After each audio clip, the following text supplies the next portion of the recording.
The deepest wounds make the sharpest blades. You've carried that pain for years, haven't you? The childhood trauma that carved itself into your bones, the moments that rewired your brain, the experiences that taught you the world was unsafe before you even learned to tie your shoes. And everyone told you the same thing. Heal from it. Move past it. Let it go. Forgive and forget. But what if they were wrong? What if that pain wasn't meant to be discarded but transformed? What if the very experiences that broke you were actually forging something far more powerful than you ever imagined? Today, I'm going to show you something that therapists won't teach you, something that self-help gurus refuse to acknowledge, something that goes against everything you've been told about trauma recovery. I'm going to show you how to weaponize your pain, not by becoming cruel, not by hurting others, but by alchemizing that raw, unprocessed agony into the most sophisticated psychological tools you'll ever possess. Because here's what nobody wants to admit. The people who survive the deepest trauma don't just heal. They evolve. They develop abilities that those who lived sheltered lives will never understand. They can read people like open books. They can navigate chaos with surgical precision. They can see through lies, manipulation, and false promises from miles away. They become human lie detectors, emotional strategists, masters of survival in a world that tried to destroy them. This isn't about glorifying pain. This is about refusing to waste it. Every scar you carry is data. Every wound you survived is intelligence. Every moment you thought would kill you, but didn't, has left you with capabilities most people will spend their entire lives trying to develop through books, courses, and seminars. You learned it in the fire, but most trauma survivors make one critical mistake. They let the world convince them that their pain makes them broken, that their hypervigilance is a disorder, that their ability to sense danger is pathology. They spend years in therapy trying to become normal, trying to think like people who never had to fight for their lives before they turned 10. They try to unlearn the very skills that kept them alive. That ends today. Because what I'm about to teach you isn't healing. It's evolution. It's taking the raw materials of your trauma and forging them into weapons of psychological warfare, not to hurt others, but to protect yourself so completely, so strategically, that you become untouchable. The first weapon your trauma gave you is pattern recognition on steroids. When you're a child living in chaos, your brain doesn't have the luxury of missing signals. It learns to detect the smallest shift in energy, the micro-expressions that predict an explosion, the tone changes that mean danger is coming. Your nervous system became a surveillance system more sophisticated than anything technology has created. Most people walk through life blind to these patterns. They trust easily because they never had to calculate survival odds before breakfast. They miss red flags because their pattern recognition was never sharpened by necessity. But you can walk into a room and within seconds know who the real players are, who's pretending, who's dangerous, and who's weak. That hypervigilance they told you was a symptom. It's actually a superpower that most people would pay thousands to develop. The second weapon is emotional regulation under extreme pressure. People who lived easy childhoods crumble at the first sign of real stress. They've never had to function while their world was literally falling apart. But you learned to think clearly while chaos raged around you. You learned to make decisions when your fight or flight system was screaming. You learned to survive when survival wasn't guaranteed. This doesn't mean you don't feel emotions. It means you learn to feel them without being controlled by them. You can experience fear and still move forward. You can feel rage and still think strategically. You can be hurt and still protect yourself. That's not numbness. That's mastery. The third weapon is independence that borders on invincibility. When you can't depend on the adults who were supposed to protect you, you learn to depend on yourself in ways that create unshakable self-reliance. You learn to solve problems without help, to find resources where others see nothing. to create safety in situations where safety doesn't exist. While others panic when their support systems fail, you already know how to operate alone. While others fall apart when their comfort zones disappear, you've never had a comfort zone to begin with. You learned to be your own parent, your own protector, your own source of strength. That's not trauma response. That's psychological armor. But here's where most people get it wrong. They think weaponizing trauma means becoming hard, cold, or cruel. They think it means shutting down emotionally or building walls so high that nothing can get through. That's not weaponization. That's just damage. Real weaponization means taking the raw intelligence your trauma gave you and refining it into precision tools. It means using your ability to read people not to withdraw from them, but to understand exactly who deserves your trust and who doesn't. It means using your emotional regulation not to feel nothing, but to feel everything while maintaining complete control over your responses. It means using your independence not to isolate yourself, but to enter relationships from a position of strength rather than need. The difference between a trauma survivor who stays broken and one who becomes unstoppable isn't the severity of what happened to them. It's whether they learned to see their pain as intelligence or as damage, whether they learned to view their survival skills as assets or as disorders, whether they chose to weaponize their experience or let it weaponize them. Most people spend their lives trying to avoid pain, trying to stay comfortable, trying to maintain the illusion that the world is safe and people are good. But you never had that luxury. You learned early that the world can be brutal, that people can be predators, that safety is something you create, not something you're given. And while that knowledge came at a cost, it also came with power. You know things that others refuse to see. You can navigate situations that would destroy people who lived sheltered lives. You can spot manipulation, deception, and danger from distances that seem impossible to those who never had to develop these abilities. You can function in chaos because chaos was your classroom. The question isn't whether you have these abilities. If you survived childhood trauma, you absolutely do. The question is whether you're going to let the world convince you that these abilities are symptoms to be cured, or whether you're going to recognize them as the sophisticated psychological weapons they actually are. Because once you stop trying to heal from your trauma and start learning to weaponize it, everything changes. You stop being a victim of your past and start being the architect of your future. You stop seeing your pain as something that happened to you and start seeing it as something that prepared you. You stop trying to become normal and start becoming extraordinary. The people who tried to break you gave you something they never intended to give you. They gave you knowledge. They gave you skills. They gave you strength. They thought they were destroying you, but they were actually forging you. And now it's time to take that raw material and turn it into something they never saw coming. This is trauma alchemy. This is the transformation of pain into power, of wounds into weapons, of survival into supremacy. And once you understand how to do this, you'll never see your trauma the same way again. The fourth weapon trauma forged in you is the ability to see through facades with surgical precision. While others get lost in what people say, you learn to watch what they do. When survival depended on reading the adults in your life accurately, your brain developed the ability to detect inconsistencies between words and actions, between public personas and private realities. Most people take others at face value because they never had to. They believe the smile, trust the promise, accept the explanation.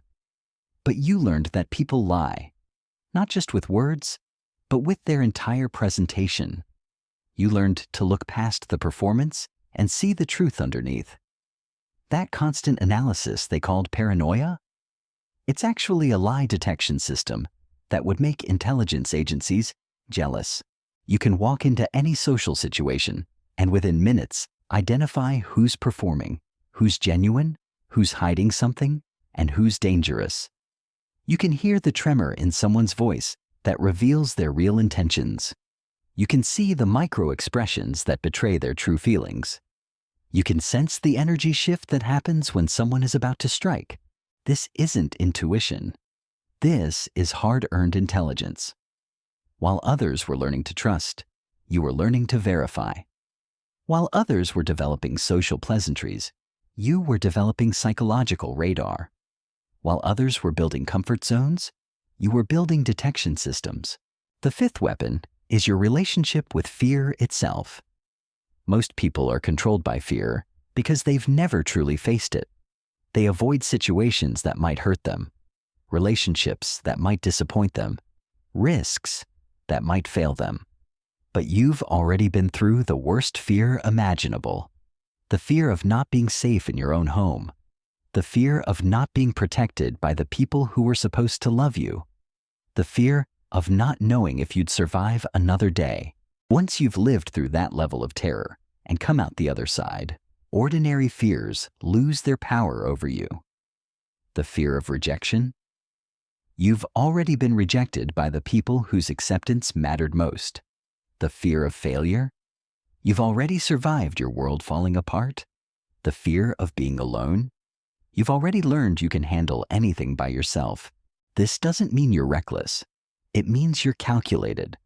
You can assess real danger versus imaginary danger because you know what real danger feels like. You can take risks that terrify others because you know the difference between actual threat and social discomfort. You can walk into situations that would paralyze people with comfortable childhoods because you've already walked through fire.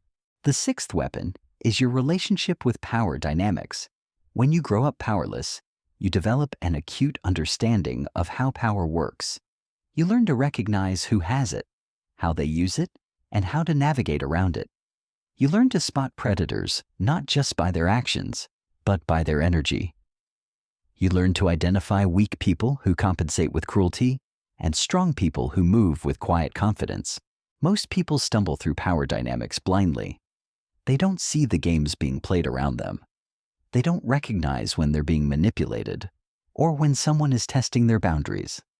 They don't understand that every interaction is a negotiation and every relationship is a power structure. But you learned these lessons early and brutally. You learned that power isn't given, it's taken. You learned that respect isn't automatic, it's earned through strength. You learned that boundaries aren't suggestions, they're requirements.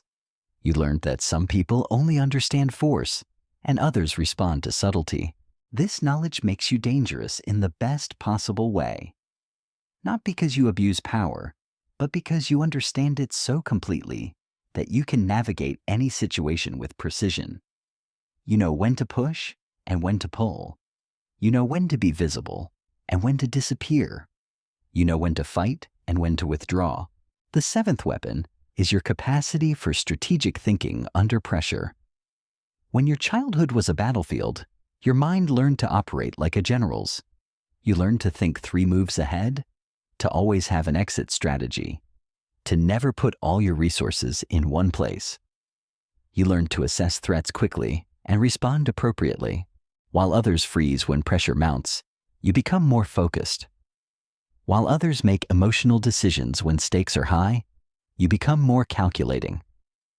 While others panic when their first plan fails, you already have backup plans running in your head. This strategic mindset extends to every area of your life. You don't just react to situations, you anticipate them. You don't just solve problems, you prevent them. You don't just survive challenges, you position yourself to thrive regardless of what happens next. But here's the secret that separates the truly powerful from those who remain victims. These weapons are only as effective as your willingness to use them consciously and deliberately. Most trauma survivors carry these abilities unconsciously. They use them reactively, defensively, frantically. They let their hypervigilance exhaust them instead of directing it strategically. They let their pattern recognition create anxiety instead of confidence. They let their independence isolate them instead of empower them. The transformation happens when you stop being controlled by these abilities and start controlling them. When you stop letting them run automatically in the background and start deploying them with intention. When you stop seeing them as symptoms of your damage and start wielding them as instruments of your power. This is the difference between surviving your trauma and alchemizing it. Survivors carry their pain like a burden. Alchemists transform their pain into precision tools. Survivors let their past control their present. Alchemists use their past to dominate their future. The people who wounded you thought they were breaking you. They thought they were making you weak, dependent, controllable. They had no idea they were actually creating something far more dangerous than they could imagine. They were creating someone who would understand power better than they ever would. Someone who would see through deception better than they ever could. Someone who would navigate chaos better than they ever could. They gave you a gift they never intended to give. They gave you vision in a world of blind people. They gave you strength in a world of fragile egos. They gave you weapons in a world of defenseless victims. And now it's time to stop apologizing for what you've become and start using it. The final weapon your trauma forged is perhaps the most powerful of all: complete emotional sovereignty. When you've been betrayed by the people who were supposed to protect you, when you've survived abandonment by those who claim to love you, when you've endured cruelty from those who should have shown you kindness, something profound happens. You stop needing their approval to exist. Most people are emotional slaves. They need constant validation, endless reassurance, perpetual confirmation that they matter. They shape their entire lives around what others think of them. They dim their light to make others comfortable. They shrink their dreams to fit other people's limitations. They apologize for their existence because they never learned they had the right to take up space. But you learned something different. You learned that other people's opinions of you are not your reality. You learned that their acceptance is not required for your worth. You learned that their comfort is not your responsibility. When the people whose approval should have mattered most proved they couldn't be trusted with your heart, you learned to validate yourself. This doesn't make you cold. It makes you free. Free to speak truth without flinching. Free to set boundaries without guilt. Free to walk away from situations that don't serve you without explanation. Free to pursue your vision without permission. Free to exist without apology. While others contort themselves trying to please everyone, you operate from a center that cannot be shaken by external opinion. While others crumble when criticized, you evaluate feedback objectively and discard what doesn't serve you. While others beg for inclusion, you create your own spaces and invite only those who can match your energy. This is the ultimate alchemy, taking the abandonment that was meant to destroy you and transforming it into self-sufficiency so complete that you become magnetic. Taking the rejection that was meant to diminish you and transforming it into standards so high that only quality people can reach you. Taking the betrayal that was meant to break you and transforming it into discernment so sharp that you can spot authentic people from across a crowded room. Now comes the moment of choice.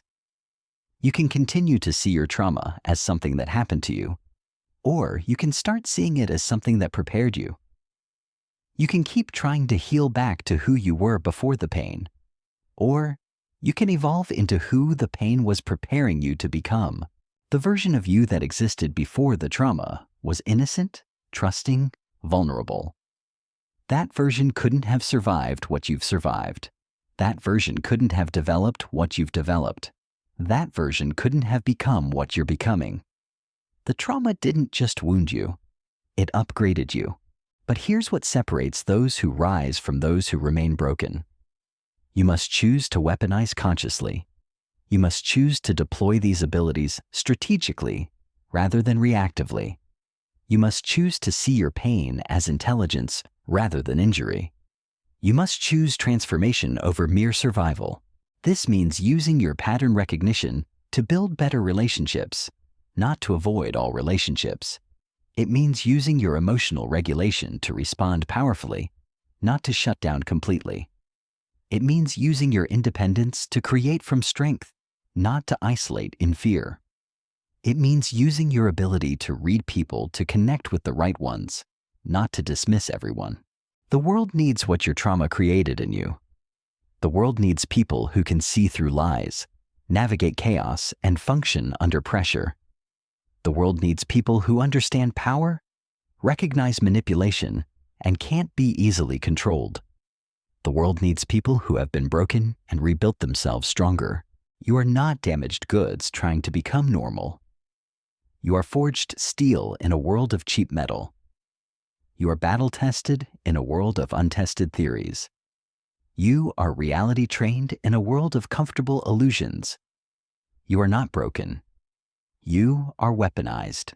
Stop trying to heal what was never meant to be healed. Start learning to aim what was always meant to be aimed. Stop trying to forget what was meant to teach you. Start using what you were meant to learn. Stop apologizing for your sharpness. Start cutting through the noise. Your trauma was not punishment. It was preparation. Your pain was not pointless. It was processing. Your survival was not luck. It was training. And now you have a choice. You can let that training go to waste, or you can deploy it with the precision it deserves. The people who tried to break you are still out there, still breaking others. But now there's someone they didn't count on. Someone who knows their methods, understands their games, and can't be fooled by their performances. Someone who has been where they sent you and came back stronger. Someone who has weapons they never knew they were creating. This is trauma alchemy. This is the transformation of victim into victor, of wounded into warrior, of broken into unbreakable. This is what happens when you stop trying to heal from your power and start learning to wield it. Your pain was never meant to be wasted. Your survival was never meant to be ordinary. Your transformation was never meant to be small. You were forged in fire not to become comfortable, but to become formidable. Not to fit in, but to stand out. Not to be normal, but to be extraordinary. The deepest wounds make the sharpest blades. And you, with all your scars and all your strength, with all your pain and all your power, you are the sharpest blade of all.